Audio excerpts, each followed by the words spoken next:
How do the introductions go between Emma, Snow, Mulan, and Sleeping Beauty? Not so well, since we came through the same hole that the Wraith came through.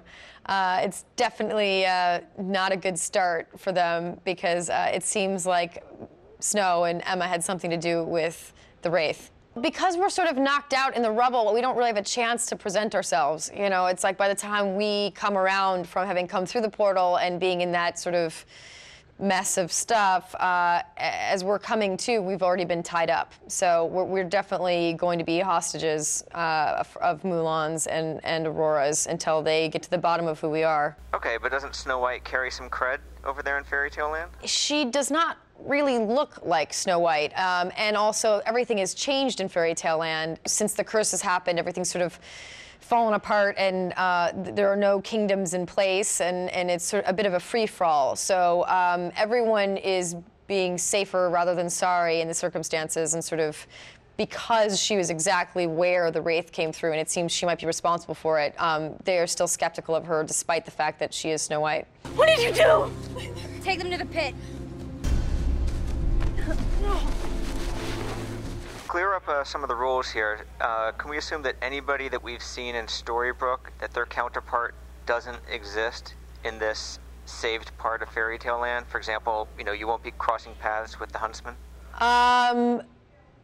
No, because he went through to Storybrooke.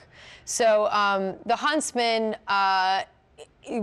could be seen in a fairy tale flashback, but wouldn't be seen in present day sort of post-apocalyptic Fairy Tale Land. Okay, so what sort of characters might you be meeting in the safe haven that the girls referred to? We sort of don't come across any sort of immediately recognizable characters there. You know, they're characters that might be revealed down the road. The only one that is recognizable that we do come across is Lancelot. Would you call this experience the ultimate mother-daughter bonding? Yeah. Well, what's interesting is Emma has had no time to process or deal with anything, you know? I mean, it's like she realizes that Henry has been telling her the truth. Within moments, Henry seems to be dead. Then she and Regina have to go on a mission to save him. Then they do save him. Then he does wake up. Then the curse is broken. Then magic comes. Then literally, like, it just, everything happens so quickly, you know? So there's really been no time for her to process all of these things that are going on. And she's now thrown into Fairy Tale Land, which she has barely even had time to process even exists, and is dealing with ogres and giants and swords and daggers and bows and arrows and all sorts of things that are going on. So it definitely causes her to have to rely on Snow in a very particular way, because it is a world that she's not used to and is definitely a bonding experience. So the producers have said that we're going to meet Henry's father this season. Can you nail down a time frame, and what were your thoughts when you heard the storyline?